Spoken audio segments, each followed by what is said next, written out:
சமாதானத்தின் தேவன் உங்களோடு இருப்பார். ஆமென். ஹல்லேலூயா, ஹல்லேலூயா. நம்முடைய தேவன் அவர் சமாதானத்தின் தேவனாக இருக்கிறார். எனவே எங்களுக்கு சமாதானத்தை கொடுக்க அவர் வல்லமையுள்ள தேவனாக இருக்கிறார். ரைட். இந்த நாளிலும் கூட நாங்கள் பார்க்க போகிறோம், தேவன் எங்களை இந்த வருடம் முழுவதுமாக தேவன் நடத்தி வந்திருக்கிறார். இந்த 2025 மாதம் ஜனவரி 1ஆம் தேதியிலிருந்து இதுவரைக்கும் தேவன் எங்களை நடத்தி வந்திருக்கிறார். எத்தனை பேர் சொல்றீங்க ஆண்டவர் எங்களை நடத்தினார்? ஹல்லேலூயா, ஹல்லேலூயா. எத்தனை பேர் சொல்றீங்க இந்த வருடம் எனக்கு ஒரு ஆசீர்வாதமான வருடமாக இருந்தது? உள்ளத்தின் ஆழத்தில் இருந்து சில போராட்டங்கள், நெருக்கங்கள், சில குறைவுகள் இருந்தது தான். ஆனால் தேவன் அவைகள் எல்லாவற்றையும் நன்மைக்கு எதுவாக செய்து முடிக்கிறவராக இருக்கிறார். ஹல்லேலூயா. நாங்கள் இன்றைக்கு பார்க்க போகிறோம், அதாவது இலக்குகளும் தீர்மானங்களும். அதாவது நாங்கள் கடந்த நாட்களிலே நாங்கள் இலக்குகளை நாங்கள் சில இலக்குகளை நாங்கள் அடைந்திருந்தோம். ஆனால் இந்த காலங்களிலே ஆண்டவருக்குள்ளாக நாங்கள் சில தீர்மானங்களை நாங்கள் எடுக்க போகிறோம். எப்படி என்பதை குறித்து நாங்கள் பார்க்கலாம். நீதிமொழிகள் 3வது அதிகாரம் 6வது வசனம். நீதிமொழிகள் 3:6 வாசிக்கிறீங்களா? உன் வழிகளெல்லாம் அவரை நினைத்துக்கொள், அப்பொழுது அவர் உன் பாதைகளை செவ்வைப்படுத்துவார். ஆமென். ஹல்லேலூயா. அந்த வசனத்தை எல்லாரும் சேர்ந்து சொல்லுவோமா ஸ்க்ரீனில்? ஓகே, 1 2 3 என்று சொல்லும்போது போடுங்களா? ஓகே, 1 2 3. உன் வழிகள் எல்லாம்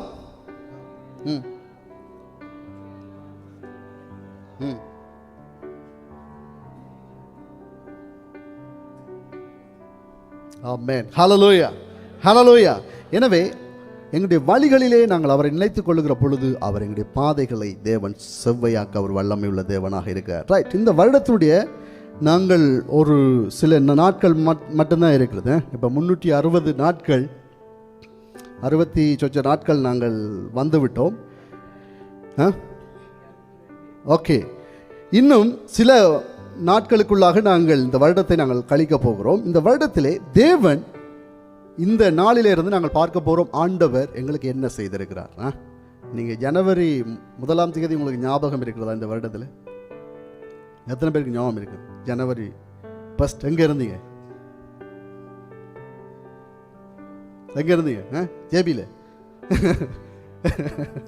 ஓகே, ரைட். ஆனால் அந்த நாளிலிருந்து தேவன் இதுவரைக்கும் எப்படி நடத்தி வந்திருக்கிறார் என்றதை நீங்கள் கொஞ்சம் திங்க் பண்ணி பாருங்கள். ஓகே, நீங்கள் பெரிய அளவில் நீங்கள் பார்க்காட்டியும் எங்களோட மைண்ட் சில விஷயங்கள், முக்கியமான விஷயங்களை நீங்கள் ஃபோக்கஸ் பண்ணலாம். சில விஷயங்களை பார்க்கலாம். என்ன விஷயம் ஆண்டவர் இந்த வருடத்தில் உங்களுக்கு செய்திருக்கிறார்? எப்படி இருந்தது இந்த வருடம்? சிலர் கேட்பார்கள், எப்படி நல்ல சந்தோஷமாக இருந்ததா, அல்லாவிட்டால் துக்கமாக இருந்ததா, அல்லாவிட்டால் டயர்டாக இருந்துச்சா இந்த வருஷம்? எப்படி இருந்தது என்பதை நாங்கள் பார்க்க போகிறோம். என்னண்டா, ஆண்டவர் எங்களுக்கு செய்த காரியங்களை நாங்கள் திரும்பி பார்த்து அவருக்கு நன்றி செலுத்துகிற அதே நேரத்தில் நாங்கள் என்ன செய்ய போகிறோம்னா, வரப்போகிற பாதையை நோக்கி பார்த்து நாங்கள் விழிப்புணர்வுடன், அதாவது ஒரு விழிப்புடன் நாங்கள் கிறிஸ்தவ வாழ்க்கையுடைய இலக்குகளை நாங்கள் இந்த நேரத்தில் நாங்கள் நிர்ணயிக்க போகிறோம். எப்படி என்றால், எங்களுடைய கிறிஸ்தவ வாழ்க்கையில் இலக்குகள் என்பது வெறுமனே கனவுகளும் வாய் பேச்சுமாக இருக்க முடியாது. நாங்கள் சில கிறிஸ்தவ ஓட்டத்தில் நீங்கள் ஒரு கிறிஸ்தவர்களாக இருந்தீங்கன்னா, சும்மா ஆண்டவர் நல்லவர், சர்வ வல்லமையுள்ளவர், அவரால் முடியாதது ஒன்றுமில்லை என்று இந்த வாய் பேச்சில் எங்களுடைய வாழ்க்கையை ஓடக்கூடாது. புரியுதா? அதே நேரத்தில் இன்னொன்று, கனவு கண்டு கொண்டே நாங்கள் போகக்கூடாது. கனவுலேயே நாங்கள் போகக்கூடாது. ஆனால் கனவு காண்றது நல்ல. சிலது உங்களுடைய வாழ்க்கையை பற்றி நீங்கள் கனவு காணுங்க. இங்கே இருந்துட்டு சில விஷயங்களை நீங்கள் கனவு காணுங்க. அது தேவன் நிறைவேற்ற ஒரு வல்லமை உள்ளது. அதே நேரத்தில் நாங்கள் எங்களுடைய வாழ்க்கை கனவாகவே போய்விடக்கூடாது. மாறாக தேவனுடைய வாக்குத்தத்தங்களும் தேவனுடைய சித்தமும் எங்களுடைய வாழ்க்கையில் நிறைவேற வேண்டும். பக்கத்தில் இருக்காக்களை பார்த்து சொல்லுங்கள், உங்களுடைய வாழ்க்கை கனவிலேயே நீங்கள் போயிடாதீங்க. சொல்லுங்கள், பக்கத்தில் இருக்காக்களை பார்த்து, கனவிலேயே போயிடாதீங்க, கற்பனையிலேயே போயிடாதீங்க, பேச்சிலேயே ஓட்டிடாதீங்க. ஒரு பழமொழி இருக்குது, தம்பி பேச்சு என்னண்டா பல்லாக்கு, ஆனால் அவருடைய வாழ்க்கையோ கால்நடையில் தான் இருக்குண்டு. ஆனால் எங்களுடைய கிறிஸ்தவுடைய வாழ்க்கை அப்படி இருக்கக்கூடாது. ஹல்லேலூயா. எத்தனை பேர் ஆமோதிக்கிறீங்க? ஹல்லேலூயா. நாங்கள் எதை சொல்லுகிறோமோ அதை சுதந்திரிக்க வேண்டும். ஹல்லேலூயா, ஹல்லேலூயா. நாங்கள் எதை வாசிக்கிறோமோ அது எங்களுடைய வாழ்க்கையிலே நிறைவேற வேண்டியதாக இருக்கிறது. நீங்கள் பார்த்தீங்கன்னா இந்த நாட்கள் நாங்கள் 365 நாட்களை நாங்கள் கடக்க போகிறோம். இந்த வருடத்தில் 12 மாதங்கள் 52 வாரங்கள். இதில் என்னென்று நீங்கள் பார்த்தீங்கன்னா எவ்வளவு மணி நேரங்கள் நாங்கள் செலவழித்திருக்கிறோம், எவ்வளவு மணி நேரங்கள் என்று நீங்கள் பார்த்தீங்கன்னா 8760 மணித்தியாலங்களை நாங்கள் செலவிட போகிறோம் இந்த வருடத்திலே. அதை விட நீங்கள் பார்த்தீங்கன்னா 5,25,600 நிமிடங்கள் எங்களுக்காக ஆண்டவர் கொடுத்திருக்கிறார். அது மட்டுமல்ல, எத்தனை வினாடிகள் பார்த்தீங்கன்னா நீங்கள் ஷாக் ஆயிருவீங்க. 3,15,36,000 வினாடிகளை ஆண்டவர் எங்களுக்கு கொடுத்திருக்கிறார். அப்படின்னா நீங்கள் 3 கோடி தரம் 31 மில்லியன் டைம் நீங்கள் என்ன செய்திருக்கீங்கன்னா சுவாசிச்சிருக்கீங்க இந்த வருடத்தில். நம்புறீங்களா? ஹல்லேலூயா. யோசிச்சு பாருங்க, ஒருக்கா அது ஸ்டாப் ஆகிட்டா ஒரு 10 நிமிஷம் எப்படி இருந்திருக்கும்? ஒரு 10 நிமிஷம் தானே, 10. ஆனால் ஆண்டவர் பாருங்க உங்களை அவ்வளவு காலம், அவ்வளவு வினாடிகள் உங்களை சுவாசிக்க வைத்திருக்கிறார். இதற்கு நீங்கள் என்ன செய்யணும்டா, நாங்கள் நன்றி உடையவர்களாக இருக்க வேண்டும். எனவே இந்த வருடத்திலே நாங்கள் கடந்து போகிற பொழுது நாங்கள் ஆண்டவருக்கு நன்றி உடையவர்களாக இருக்க வேண்டியவர்களாக இருக்கிறோம். எப்படி என்று பார்த்தீங்கன்னா யோசேப்பை நாங்கள் அறிந்திருக்கிறோம். நான் அதையெல்லாம் வாசிக்கவில்லை, உங்களுக்கு இதெல்லாம் உங்களுக்கு தெரிஞ்சிருக்கும், நாங்கள் அடிக்கடி பிரசங்கம் பண்ணுகிறபடியால். யோசேப்புடைய வாழ்க்கையை நீங்கள் பார்த்தீங்கன்னா தங்களுடைய சகோதரர்களால், அண்ணா தம்பி இவர்களால் அவர்கள் என்ன செய்கிறார், அடிக்கப்பட்டு துன்புறுத்தப்பட்டு குழியிலே போட்டு அவர் என்ன செய்கிறார்கள்னா எகிப்துக்கு விற்று விடுகிறார்கள். எகிப்துக்கு அவர் போய் அங்கே வேலை செய்கிறார், அவர் சிறைச்சாலையில் இருக்கிறார். அதன் பிற்பாடு நீங்கள் பார்த்தீங்கன்னா அவர் அந்த எகிப்து முழுவதுக்குமே ஒரு மந்திரியாக மாறுகிறார், அவர் ஒரு பிரைம் மினிஸ்டராக மாறுகிறார். ஆனால் மாறுகிற பொழுது நீங்கள் பார்த்தீங்கன்னா அவர் சொல்லையில் இது என்னுடைய பலத்தினால் தான் இன்றைக்கு நான் இவ்வளவு வசதியாக இவ்வளவு வாய்ப்பாக இருக்கிறேன் என்று சொல்லையில் அவர் சொல்லுகிறார். தேவன் அவருடைய சகோதரர்கள் வருகிற பொழுது சொல்லுகிறார், நீங்கள் எனக்கு தீமையை செய்ய நினைத்தீர்கள், ஆனால் கர்த்தர் அதை நன்மையாக மாற்றினார். ஹல்லேலூயா, ஹல்லேலூயா.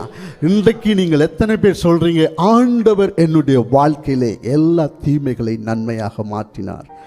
அதே மாதிரி தாவீதை நீங்க பார்த்தீங்கன்னா ஆடுகளை மேய்த்து கொண்டிருந்த சாமானிய ஒரு மனிதன், ஆனால் அவரை ஆண்டவர் சந்திக்கிறார். ஆண்டவர் அவருடைய உள்ளத்தை அறிந்தவராக அவர் சொல்லுகிறார், சாமுவேலை கொண்டு சொல்லுகிறார், இவனே முழு இஸ்ரவேலையும் ஆளுகை செய்யக்கூடிய ஒரு தகுதி உடைய ஒரு வாலிபனாக இருக்கிறான். தாவீதை நீங்க பார்த்தீங்கன்னா சாதாரண ஒரு பையன்.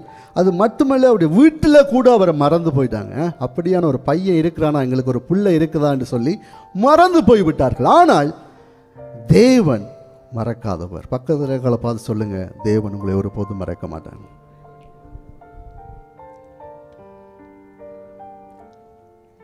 நீங்க பார்த்தீங்கன்னா தாவீது அரண்மனைக்கு வருகிறார். அவருக்கென்று போர் சேவகர்கள் இருக்கிறார்கள், யுத்த வீரன், முழு இஸ்ரவேலுமே அவருக்கு பயப்படுகிறது. ஆனால் ஒரு நாள் என்ன செய்கிறார் என்றால், தன்னுடைய வஸ்திரங்கள் எல்லாவற்றையும், ராஜ வஸ்திரம், தன்னுடைய கிரீடம் எல்லாவற்றையும் கலட்டி விட்டு தேவனுக்கு முன்பதாக அவர் ஆடுகிறார். ஆடி அவர் வருகிற பொழுது அவருடைய மனைவி சொல்லுகிறார், மீகாள், நீர் எப்படி ஒரு நீசன் போல, ஒரு சாதாரண மனிதனை விட கேவலமாக நீர் செயல்படுகிறீங்க. அப்பொழுது தாவீது சொல்லுகிறார், ஏய், நான் ஆடுகளுக்கு பின்னதாக போய் கொண்டிருக்கிற பொழுது ஆண்டவர் எனக்கு இந்த வாய்ப்பை கொடுத்தார், இந்த தகுதியை கொடுத்தார். அது மட்டுமல்ல, அவர் சொல்லுகிறார், உன்னுடைய அப்பா கூட எனக்கு விரோதமாய் காரியங்களை செய்தார். சவுல் ராஜா தாவீதை கொலை செய்ய முயற்சித்தார், ஆனால் எல்லாவற்றிலையும் கர்த்தர் என்னை பாதுகாத்து இன்றைக்கு ஒரு நிலையிலே தேவன் என்னை வச்சிருக்கிறார். அதனால் அவருக்கு இது மட்டுமில்லை, இன்னும் நான் என்னை தாழ்த்துவேன் அவருக்கு முன்பதாக. ஏனென்றா ஒவ்வொரு பரிசுத்தவான்களும் அவர்கள் காரியங்களை சாதித்த பொழுது, அவர்கள் வந்த பாதையை திரும்பி பார்க்கிற பொழுது அவர்கள் என்ன செய்தார்களா, ஆண்டவரே, இது என்னுடைய பலத்தினால் அல்ல, என்னுடைய சொத்துக்களினால் அல்ல, என்னுடைய தாளந்துகளினால் அல்ல, இது உம்முடைய கிருபையினாலே எல்லாம் ஆனது ஆண்டவரே எனவே இந்த காலை வேளையிலே உங்களுக்கு ஒரு காரியத்தை சொல்ல விரும்புகிறேன். நீங்கள் ஆண்டவருக்கு மகிமை செலுத்துகிற ஒரு நேரத்துக்குள்ளாய் நீங்கள் வந்திருக்கிறீங்க. இந்த சில நாட்கள் இருக்கு, இந்த 28ஆம் திகதி, 29, 30, 31ஆம் திகதி, இந்த 3 நாட்கள் இருக்கிறது. உங்களுடைய தனிப்பட்ட வாழ்க்கையில் நீங்கள் அவருக்கு நன்றி செலுத்துங்க, அவரை இன்னும் கனப்படுத்துங்க. அவர் இதுவரைக்கும் தேவன் உங்களை நடத்தி கொண்டு வந்திருக்கிறார். எனவே அதற்காக நீங்கள் தேவனை நீங்கள் மகிமைப்படுத்த வேண்டியவர்களாக இருக்கிறீர்கள். அதை மாதிரி நீங்கள் பார்க்கலாம், சாதாரண பேதுரு மீன் பிடித்து கொண்டிருந்தான். ஆனால் பேதுருவை இயேசு ஒரு நாள் கலிலேய கடலை கண்டு நீ என் பின்னே வா என்று சொன்ன பொழுது அவன் வருகிறான். வந்த பிற்பாடு இயேசு போடு கூட 3.5 வருஷம் இருக்கிறான். அதன் பிற்பாடு நீங்கள் பார்த்தீங்கன்னா இயேசுடைய மரணத்துக்கு பிற்பாடு திரும்பவும் அவர் அதே நிலைமைக்கு போய்விட்டார். ஓகே, அவர் நினைச்சார் என்னுடைய வாழ்க்கை எவ்வளவுதான், ஒரு 3.5 வருஷம் என்னுடைய வாழ்க்கை நல்ல ஆசீர்வாதமாக இருந்தது, நல்ல சுகமாக இருந்தது, எனக்கு நல்ல மரியாதை கிடைத்தது, நல்ல சாப்பாடு கிடைத்தது. இந்த 3.5 வருஷத்துக்கு பிறகு எனக்கு இல்லை போல இருக்கு, எனக்கு அதிர்ஷ்டம் இல்லை போல இருக்கு, லக்கி இல்லை போல இருக்குன்னு சொல்லி அவர் திரும்பவும் அதே கடற்கரைக்கு, அதே தொழில், அதே வேலை, அதே இடம், அதே நபர்கள், முன்பு சென்ற காரியங்களுக்கு அவர் போகிறார். ஆனால் ஆண்டவர் திரும்ப அவரை பார்த்து சொல்லுகிறார், இதுவல்ல. பக்கத்தில் இருக்காளப்பா சொல்லுங்க, இதுவல்ல உங்களுடைய இடம், இதுவல்ல உங்களுடைய நிலை. தேவன் உயர்த்த அவர் வல்லம் உள்ளது. ஆனால் பேதுருவை நீங்கள் பார்த்தீங்கன்னா ஒரு நாள் வருகிறது, ஆண்டவர் சொல்லுகிறார், நீ எந்த மாடுகளை மேய்க்க வேண்டும் என்று. பெந்தகோஸ்தே நாளுக்கு பிற்பாடு நீங்கள் பார்த்தீங்கன்னா அதுக்கு முதல்ல பேதுருவை பார்த்து சொல்லிப்பாங்க, நீ ஒரு கள்ளன், நீ ஒரு பொய்க்காரன், இயேசுவையே மறுதளிச்சுட்ட. ஏன்னா அந்த அனனியா சப்ரால் அவர்கள் ஆலயத்துக்கு வருகிற பொழுது அவருடைய மனநிலையும் அதுதான். ஏண்டா பேதுரு ஏற்கனவே அவரே ஒரு பொய்க்காரன், அவர் எங்களை என்ன, அவருக்கு என்ன தெரிய போகுது என்று சொல்லி நினைச்சார். ஆனால் தேவன் ஒரு மனிதனை கனம் பண்ண ஆரம்பிக்கிற பொழுது நீங்கள் பார்த்தீங்கன்னா அனனியா சப்ரால் விழுந்து செத்தார்கள். காரணம், ஆண்டவர் ஏதோ அவர்களை அடிக்கணும் என்பதற்காக அல்ல, சபைக்கு தேவன் தம்மை தெரியப்படுத்துகிறார். ஹல்லேலூயா, ஹல்லேலூயா. நீங்க பாத்தீங்கன்னா பேதுரு, அவர் அதன் பிற்பாடு நீங்க பாருங்க, பேதுரு அந்த யோப்பாவுக்கு போகிறார், அவருடைய பாதத்தில் வந்து விழுகிறார்கள். பேதுரு சொல்கிறார், நானும் சாதாரண ஆள் தான், நீங்க இதெல்லாம் செய்ய வேணாம். சில நாட்களுக்கு பிற்பாடு பார்த்தீங்கன்னா பேதுரு அவ்வளோ பிஸி ஆகிட்டாரு. அதனால் இந்த ரோட்டு கரைகளில், ரோட்டில் ஒவ்வொரு சைட்லேயும் வியாதிஸ்தர்கள், பிசாசு பிடிப்பட்டவர்கள், முடவர்கள், குருடர்கள் எல்லாரையும் கொண்டு வந்து பேதுருடைய நிழல் பட வைத்தார்கள். பேதுரு நடந்து போகிற பொழுது யார் எவரென்று தெரியாது, ஆனால் அற்புதங்கள் நடக்க ஆரம்பித்தது, அதிசயங்கள் நடக்க ஆரம்பித்தது. தேவன் பேதுருவை கொண்டு பல காரியங்களை செய்தார். எனவே நீங்கள் பாருங்கள், இயேசுடைய நிழல் பட்டு கூட சுகமானதை நாங்கள் கேள்விப்படையில், அந்த வஸ்திரத்தின் ஓரத்தை தொட்டு ஒரு பெண் சுகமானாள். ஆனால் பேதுருவை பாருங்க, பவுலை பாருங்க, அவருடைய வஸ்திரங்கள், அவருடைய உருமான்களை கொண்டு போய் போடுகிற பொழுது அங்கே சுகம் ஆகினார்கள். ஹல்லேலூயா, ஹல்லேலூயா. இந்த நிலையிலே அவர்கள் எப்படி தங்களை உயர்த்தினார்கள் என்று பார்த்தீங்கன்னா இன்னும் தாழ்த்தினார்கள். நீங்கள் சொல்லுங்க, பக்கத்தில் இருக்காங்கள பார்த்து, எவ்வளவு உயரம் போறீங்களோ அவ்வளவுக்கு தாழ்மையாயிருங்க. ஹல்லேலூயா, ஹல்லேலூயா. எவ்வளவு உயரம் நாங்கள் போகிறோமோ மிகவும் ஆபத்தானது. ஏனென்றால் உயரத்திலிருந்து விழுகிற பொழுது எங்களுக்கு அடி அதிகமாக இருக்கும். ஆனால் நாங்கள் எங்களை தாழ்த்துகிற பொழுது ஆண்டவர் சொல்லுகிறார், அவர் எங்களை உயர்த்துகிற தேவனாக இருக்கிறார். ஹல்லேலூயா, ஹல்லேலூயா. எனவே நாங்கள் தாழ்த்துகிற பொழுது ஆண்டவர் எங்களை உயர்த்துகிறார். பெருமை உள்ளவனுக்கு தேவன் எதிர்த்து நிற்கிறார் என்று வேதம் சொல்லுகிறது. இப்படியே நீங்கள் பார்த்து கொண்டு போனீங்கன்னா வேதாகமத்தில் நீங்கள் பார்க்கலாம். முதலாவது ஆபேல், காயின் ஆபேலை நீங்கள் பார்த்தீங்கன்னா ஆபேல் ஒரு நல்ல நிலைக்கு வந்துட்டான். அந்த வருடம் முழுவதும் ஆண்டவர் அவனோட கூட இருந்து அவனை ஆசீர்வதித்ததுனால அவன் முதலாவது ஆண்டவருக்கு என்ன செய்கிறான்டா, தன்னுடைய மந்தைகளின் முதற் பலனை கொண்டு வந்து ஆண்டவரை கனப்படுத்துகிறான். முதற் தலையீடுகளை கொண்டு வந்து ஆண்டவரை கனப்படுத்துகிறான். நீங்கள் பார்க்கலாம், ஆதியாகமம் 4ஆம் அதிகாரம் 4வது வசனம், ஆபேல் தன் மந்தைகளின் தலையீட்டுகளில் அவைகளில் கொழுமையானவைகளை சிலவற்றை கொண்டு வந்தான். கர்த்தர் ஆபேலையும் அவர் காணிக்கையும் ஆசீர்வதித்தார். ஹல்லேலூயா. இன்றைக்கு நீங்கள் தேவனை கனம் பண்ணுங்க. உங்களுடைய பெஸ்ட்டான டைமை கொடுத்து நீங்கள் கனம் பண்ணுங்க. இந்த வருடத்தின் இறுதியில் உங்களுடைய பெஸ்ட்டானதை கொடுத்து ஆண்டவரை கனப்படுத்துங்க. எனவே தேவன் உங்களை அவர் காண்கிறவர், அது மாத்திரமல்ல உங்களை அங்கீகரிக்கிற தேவனுமாக இருக்கிறார். நோவாவை நீங்கள் பார்த்தீங்கன்னா பெரிய பேழையை கட்டுகிறார். 120 வருடம் பேழையை கட்டி அங்கே அவர் சொல்லுகிறாரோ இந்த வெள்ளம் வரப்போகுது என்று சொல்லி. இப்போ சமீபத்தில் நீங்கள் பார்த்தீங்கன்னா ஆப்பிரிக்காவில் ஒரு நோவா என்று சொல்லுகிறார்கள். அவர் வந்து இந்த டிசம்பர் 25ஆம் திகதி எல்லா இடமும் வெள்ளம் வந்து எல்லா இடமும் தண்ணி வந்து அழிய போதுண்டு படகுகளை, அவர் பெரிய பெரிய கப்பல்களை கட்டினார். ஆனால் அது ஒன்று நடக்கவில்லை. அவரை இப்பொழுது கைது செய்திருக்கிறார்கள் என்று நான் கேள்விப்படுகிறேன். எனவே நீங்கள் பார்த்தீங்கன்னா இந்த நோவா உண்மையாகவே தேவனுடைய சித்தத்தின்படி திட்டத்தின்படி அவர் காரியங்களை செய்தார். ஆனால் மழை வந்தது, அவருடைய குடும்பம் பாதுகாக்கப்பட்டது. அதன் பிற்பாடு நோவா முதலாவது வெளியில் வந்து என்ன செய்கிறார் என்றால் 8வது அதிகாரம், ஆதியாகமம் 8வது அதிகாரம் 20வது வசனம், நோவா கர்த்தருக்கு ஒரு பலிபீடத்தை கட்டி பலிகளை செலுத்தி பலிபீடத்தின் மேல் பலிகளை செலுத்தினான். அந்த வசனத்தை வாசிக்கிறீங்களா? ஆதியாகமம் 8வது அதிகாரம் 20வது வசனம்.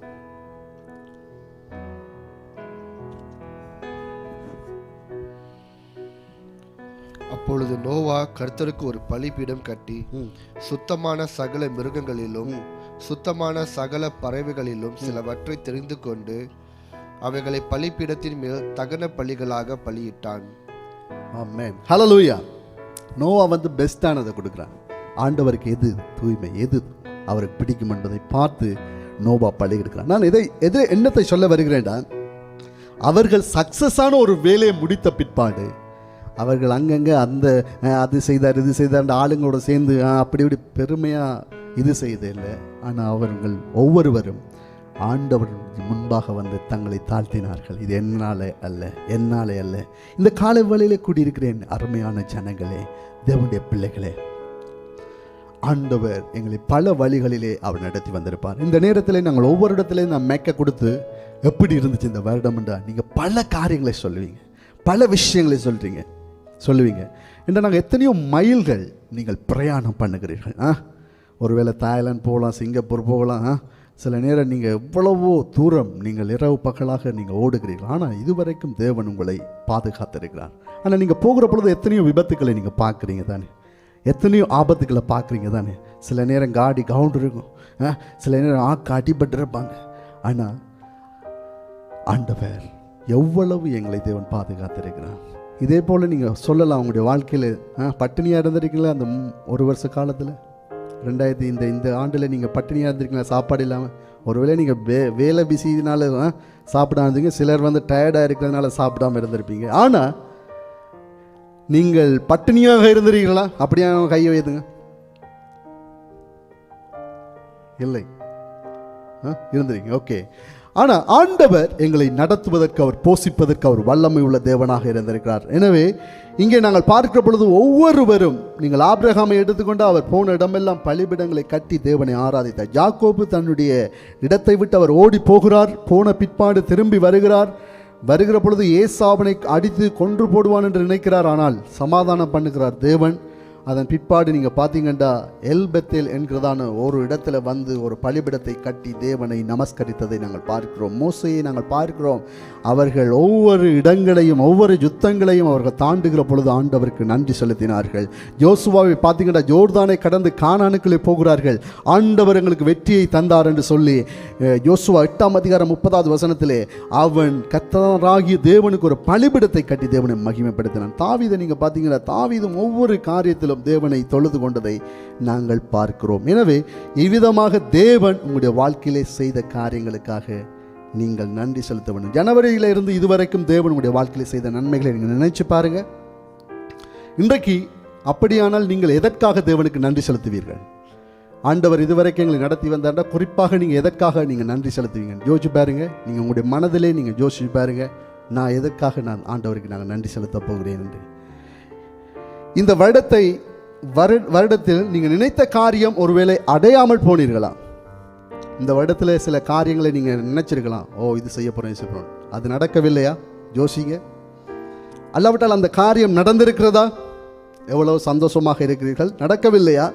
அப்படியானால் ஏன் என்பதை குறித்து நாங்கள் பார்க்க போகிறோம். ஓகே, இங்கே நீங்கள் பார்த்தீங்கன்னா ஆண்டவர் எங்களை பாதுகாத்திருக்கிற அந்த இடத்திலே எத்தனையோ போராட்டங்கள், விபத்துக்கள், வியாதிகள், பிசாசுடைய காரியங்கள், சத்துருக்கள் எங்களுக்கு விரோதமாய் வந்திருக்கலாம். ஒரு வேளை உயிருக்கு கூட ஆபத்து வந்திருக்கலாம். ஆண்டவர் பாதுகாத்திருக்கிறார். எங்களுடைய தேவைகளை தேவன் சந்தித்திருக்கிறார். ஜெகோவா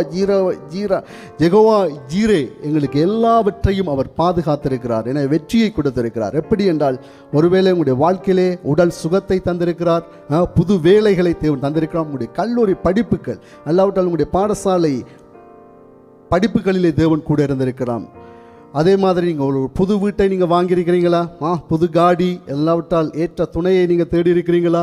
அல்லாவிட்டால் உங்களுடைய வாழ்க்கையிலே உறவுகள் புதிய உறவுகளை நீங்கள் கட்டி எழுப்பி இருக்கிறீர்களா? இல்லாவிட்ட புதிய ஐடியாவை தேவன் உங்களுக்கு இந்த ஆண்டிலே தந்திருக்கிறாரா? நீங்கள் யோசிச்சு பாருங்க. அப்படியானால் நீங்கள் அதற்கு நன்றி உடையவர்களாக இருக்கீங்க. இன்றைக்கு நீங்கள் இதில் இருக்கிறீங்க. சில பாவங்களை, தவறுகளை நீங்கள் இந்த ஆண்டிலே நீங்கள் செய்திருக்கலாம் ஆண்டவருக்கு விரோதமாக. செய்த பாவங்களை உண்மையாகவே ஆண்டவர் கிருபையாக உங்களுக்கு மன்னித்திருக்கிறார். ஒருவேளை நீங்கள் இதுவரைக்கும் நீங்கள் மன்னிப்பு கேட்காத ஒரு நபராக இருந்தீங்கண்டா இந்த ஆண்டிலே சில மன்னிப்புகளை கேளுங்க.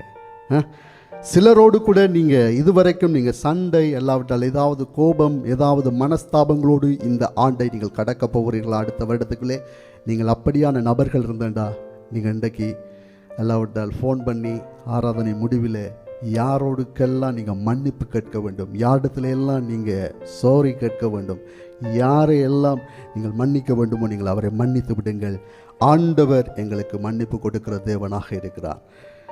ஓகே, எனவே இவ்விதமான காரியங்களை நாங்கள் இந்த ஆண்டிலே செய்ய போகிறோம். ஒருவேளை இந்த ஆண்டிலே தடைப்பட்ட காரியங்களை தேவன் அடுத்த ஆண்டிலே தேவன் உங்களுக்கு கொடுக்க வல்லமை உள்ள தேவனாக இருக்கிறார். ஒருவேளை நீங்கள் இந்த காரியங்களை நீங்கள் செஞ்சீங்கடா, உங்களுடைய வாழ்க்கையை சரி பண்ணீங்கடா, தேவன் உங்களை புதிய ஆண்டுக்குள்ளே போகிறதுக்கு முன்பதாக தேவன் பல மடங்கு உங்களை ஆசீர்வதித்து உங்களை நடத்துவதற்கு அவர் வல்லமை உள்ள தேவனாக இருக்கிறார். ரைட், நீங்கள் பார்த்துக்கிட்டா இப்போ ஆண்டவர் எங்களுக்கு செய்த காரியங்களுக்காக நான் நன்றி செலுத்துகிற அதே நேரத்தில் எதிர்காலத்தில் நாங்கள் என்ன செய்ய வேண்டும், என்ன தீர்மானிக்க வேண்டும் என்பதை நீங்கள் இந்த நேரத்தில் நீங்கள் சிந்திக்க வேண்டியவர்களாக இருக்கிறோம். எனவே இலக்குகள், அந்த அடுத்த ஸ்லைட்டை நீங்கள் பார்த்தீங்கன்னா எங்களுடைய வாழ்க்கையிலே இலக்கு இல்லாமல் நாங்கள் போகக்கூடாது.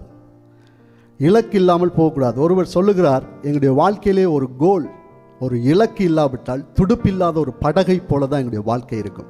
முதல் ஸ்லைட், துடுப்பில்லாத படகை போல எங்களுடைய வாழ்க்கை இருக்கும். நாங்கள் எங்கே போகிறோம்னு எங்களுக்கு தெரியாது.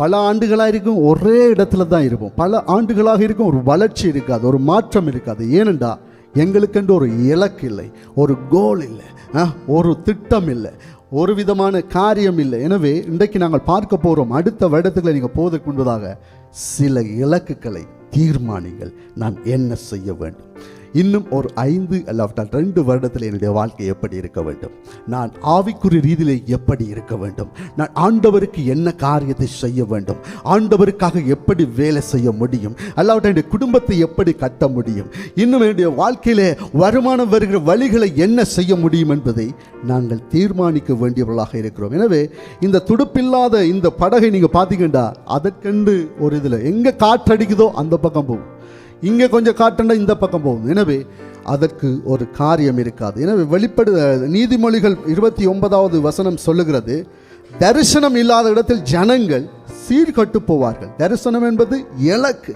எனவே இலக்கில்லாத இடத்தில் மக்கள் சீர்கட்டு போவார்கள். ஆண்டவர் இன்றைக்கு என்ன செய்கிறார், தம்முடைய ஒரு இலக்கை அவர் எங்கள் மீது கொடுக்க வேண்டும், ஒரு தரிசனத்தை எங்களுக்கு தர வேண்டும் என்று நீங்கள் கேளுங்க.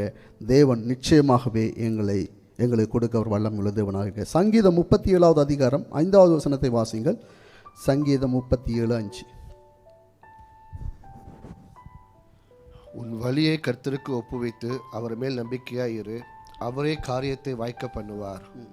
ஓகே, இன்றைக்கு நாங்கள் எங்களுடைய சொந்த முயற்சிகளிலே நாங்கள் இன்றைக்கு நிறைய காரியங்கள் எடுக்கிறதுனால நாங்கள் தோற்று போகிறோம், நாங்கள் தோல்வியில் இருக்கிறோம். ஆனால் நம்முடைய வாழ்க்கையை, உங்களுடைய வாழ்க்கையை கர்த்தருக்கு நீங்கள் ஒப்புவித்து அவர் மேலே நம்பிக்கை வச்சு நீங்கள் காரியங்களை செய்கிற பொழுது ஆண்டவர் உங்களுக்கு வாய்க்க பண்ணுகிற தேவனாக இருக்கிறார். எனவே உன் வழியை கர்த்தருக்கு ஒப்புவித்து அவர் மேலே நாங்கள் நம்பிக்கையாக இருக்கிற பொழுது ஆண்டவர் எங்களுக்கு எல்லா காரியத்தையும் அவர் வாய்க்க செய்கிற தேவனாக இருக்கிறார்.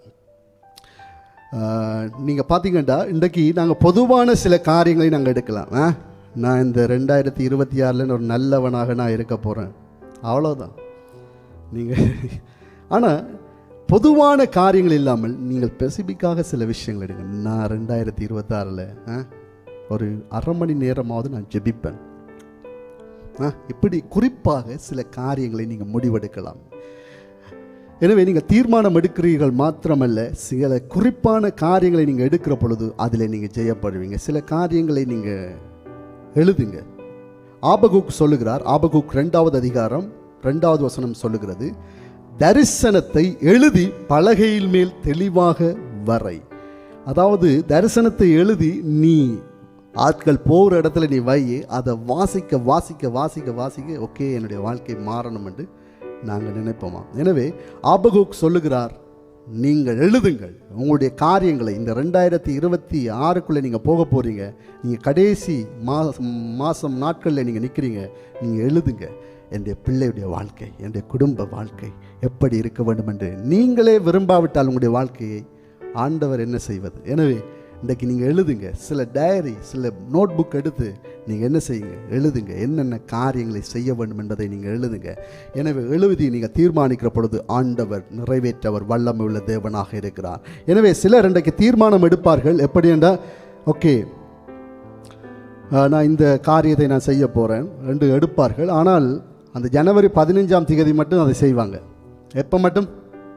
ஜனவரி 15 மட்டும் அவர்கள் செய்வார்கள். ரெகுலராக ஜிம்முக்கு போகணும், அரை மணி நேரம் நடக்கணும், சாப்பாடெல்லாம் டயர்ட், இந்தந்த சாப்பாடு தான் நான் சாப்பிடணும், ஜெபிக்கணும், ஆண்டவருக்காக ஊழியம் செய்யணும். 15 நாள் தான் அதனுடைய எக்ஸ்பயர். அதுக்கு பிற்பாடு அதை மறந்து போய் விடுவார்கள். ஆனால் நீங்கள் என்ன செய்யுங்கண்டா, சின்ன சின்ன காரியங்களே நீங்கள் முடிவுகளை எடுத்து நீங்கள் தீர்மானிங்க. அதை நிறைவேற்றுவதற்கு நீங்கள் ஜெபியுங்கள். பரிசுத்த ஆவியானவருடைய உதவியை நீங்கள் கேளுங்கள். தேவன் உண்மையாகவே உங்களை நடத்துவதற்கு ஒரு வல்லமையுள்ள தேவனாக இருக்கிறார். அது மட்டுமல்ல, கடந்த காலத்தில் நடந்தான இழப்புகள், அல்லாவிட்டால் கடந்த காலத்தில் நடந்ததான காரியங்கள், சம்பவங்களை நினைத்து நீங்கள் என்ன செய்தாதீர்கள், புதிய வருடத்துக்குள்ளே நீங்கள் சுமந்துக்கிட்டு போகாதீங்க. சில சுமைகளை வந்தால் என்னுடைய அவர் இப்படி பேசிட்டாரு, ஹஸ்பண்ட் அதை சொல்லிட்டாரு, ஒய்ஃப் இதை சொல்லிட்டாங்க, நான் இந்த முடிவெடுத்தேன், இது சரியில்லாமல் போயிட்டு, இது என்ன கண்டினியூவாக நான் செய்ய முடியாமல் போயிட்டு, இப்படி என்று சொல்லி உங்களை டிஸ்கரேஜ் படுத்துக்கிற, உங்களை அதாவது அந்த காரியத்திலிருந்து கீழே தள்ளுகிற விஷயங்களை நீங்கள் உங்களுடைய மைண்ட்லேருந்து எடுத்து போடுங்க. புதிய ஆண்டிலே தேவன் புதிய காரியங்களை செய்வார். எனவே வேதம் சொல்லுகிறது, ஏசாயா, முந்தினவைகளை நினைக்க வேண்டாம், பூர்வமானவைகளை சிந்திக்க வேண்டாம், இதோ நான் புதிய காரியங்களை செய்கிறேன், அது இன்றைக்கே தோன்றும். எனவே பழைய கடந்த கால தோல்விகளை, கடந்த கால கசப்புகளை நீங்கள் சுமந்து கொண்டு செல்லாதீர்கள். காரணம், ஆண்டவர் புதிய காரியங்களை செய்வார். எனவே பவுல் பிலிப்பியருக்கு சொல்லுகிறார், பின்னானவைகளை மறந்து முன்னானவைகளை நாடி ஓடுங்கள். எனவே ஆண்டவர் இனி என்ன செய்ய போகிறார், என்னுடைய வாழ்க்கையை குறித்து, என்னுடைய குடும்பத்தை குறித்து இனி என்ன செய்ய போகிறார் என்று நீங்கள் ஐடியா பண்ணுங்க. ஆண்டவரத்தில் கேளுங்க, அவருடைய சமூகத்தில் இருங்க, தேவன் காரியங்களை செய்வார். எனவே 4 முக்கியமான விஷயங்களை உங்களுடைய வாழ்க்கையில் எடுத்துக்கொள்ளுங்க. ஆவிக்குரிய வாழ்க்கை, உங்களுடைய வேத வாசிப்பு, ஜெபம், உபவாசம், ஆண்டவருக்காக செய்கிற ஊழியம் என்ன எப்படி செய்வது என்பதை நீங்கள் சிந்திங்க, ஜெபிங்க. ஆண்டவர் வழி வாசலில் உங்களை திறப்பார். குடும்பம், உங்களுடைய பிள்ளைகளோடு நேரங்களை செலவிடுங்கள். குடும்ப ஜெபத்தை ஜெபியுங்கள். குடும்பமாக இருந்து தேவனுக்கு காரியங்களை செய்யுங்கள். குடும்பமாக நீங்கள் தேவனை மகிமைப்படுத்த நீங்கள் முற்படுங்கள். தேவன் உங்களை கொண்டு பெரிதான காரியங்களை செய்வார். ஊழியத்திலே, சபையிலே சில பொறுப்புகளை ஏற்றுக்கொள்ளுங்கள். ஏற்று ஆண்டவருக்காக காரியங்களை செய்யுங்கள். முடிவெடுங்கள். தீர்மானம், ஒருவருக்காவது நான் சுவிசேஷத்தை அறிவிக்க வேண்டும், ஒரு நாளிலே ஒருவரையாவது நான் சந்திக்க வேண்டும் என்ற தீர்மானத்தை எடுங்கள். அது மட்டுமல்ல, உங்களுடைய சுய முன்னேற்றம், உங்களுடைய உடல்லே நீங்கள் ஆரோக்கியத்தை செலுத்துங்கள். சிலர் நினைக்கிறார்கள், ஓகே ஆவிக்குரிய என்று சொல்லி எக்ஸ்ட்ரீமாக போயிடுறார்கள். எனவே உங்களுடைய சரீரத்தை நீங்கள் கவனியுங்கள், சரியாக உறங்குங்கள், உங்களுக்கான சரியான பயிற்சிகளை கொடுங்கள். எனவே உங்களுடைய சாப்பாட்டை நீங்கள் கவனியுங்கள், உங்களுடைய உடலுடைய காரியங்களை நீங்கள் கவனியுங்கள் வருகிற ஆண்டிலே. அதே மாதிரி உங்களுடைய படிப்பு, நீங்கள் காரியங்களை, ஏதாவது ஒரு காரியத்தை நீங்கள் படிக்கிறீங்களா, தொடர்ந்து காரியங்களை செய்யுங்க, படிங்க. எனவே உங்களுடைய வேலைக்கான காரியங்களை இன்னும் நீங்கள் பாருங்கள், எப்படியெல்லாம் நான் செய்யலாம், என்ன செய்யலாம் என்றதை நீங்கள் முயற்சி செய்யுங்கள். ஆண்டவர் ஆசீர்வதிப்பார். வேதம் சொல்லுகிறது, சோம்பேறியை அவர் ஆசீர்வதிக்கவே மாட்டார். சோம்பேறியுடைய வயல்களை அவர் கடந்து போகிறார், அவைகள் முள்ளும் குறுக்குமாக இருக்கும். ஆனால் நாங்கள் இன்னும் உற்சாகமாக அவருக்காக எதையாவது செய்ய நாங்கள் முயற்சிக்கிற பொழுது, என்னுடைய வாழ்க்கையில் செய்ய, தனிப்பட்ட வாழ்க்கையில் செய்ய முயற்சிக்கிற பொழுது, தேவன் காரியங்களை அவர் வாய்க்க பண்ண தேவன் வல்லமை உள்ள தேவனாக இருக்கிறார். ஹல்லேலூயா, ஹல்லேலூயா. எனவே இந்த ஆண்டிலே ஒருவேளை நீங்கள் ரகசியமான பாவங்கள்லே சிலர் இருக்கலாம். ரகசியமாக ஒரு பேக் 2 பேக் இழுக்கிறாக்களாக இருக்கலாம். தயவு செய்து நீங்கள் அதை விட்டுருங்க.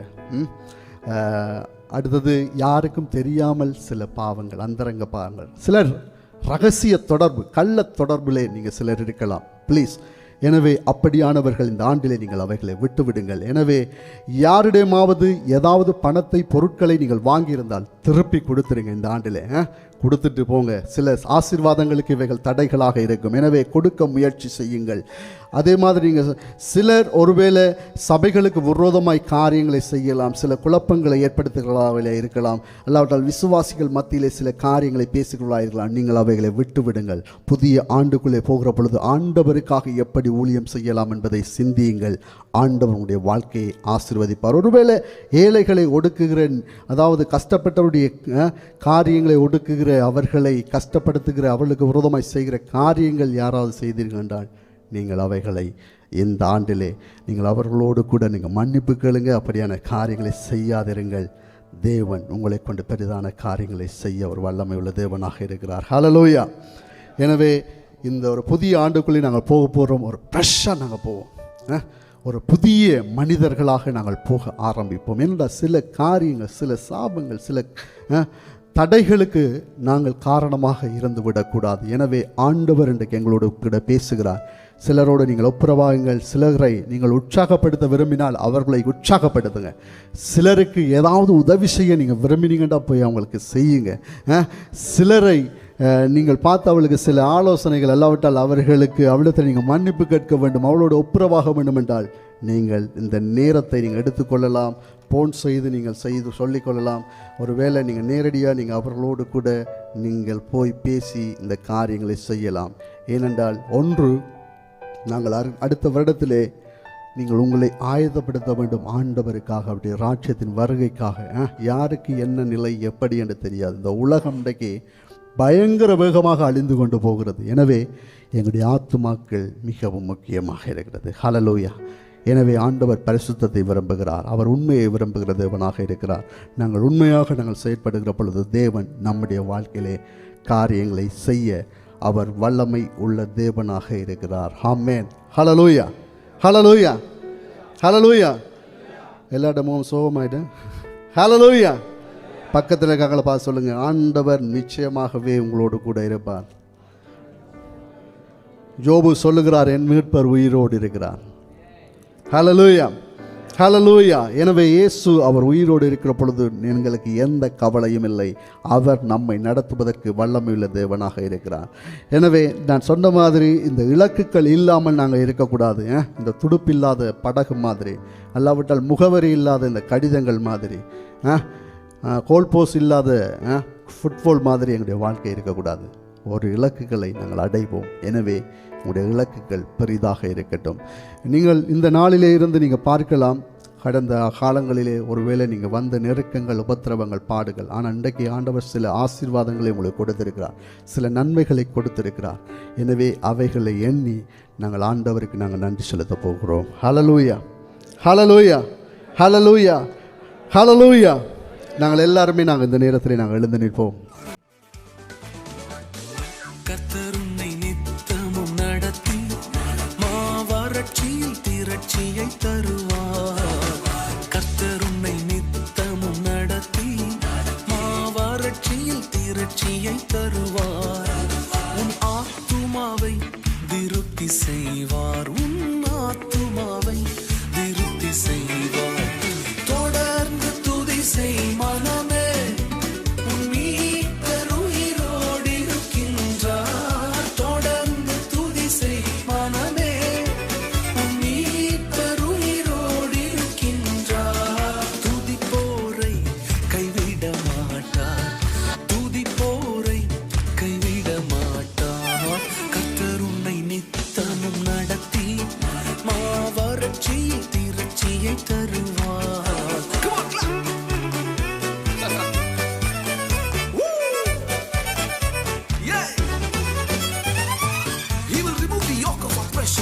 He will remove the pointing fingers and he will remove the malicious talk from among you. நுகத்தடி விரல் நீட்டை போக்கி நீபச்சொல்லை நடு நின்று நீக்கி. நுகத்தடி விரல் நீட்டை போக்கி நீபச்சொல்லை நடு நின்று நீக்கி.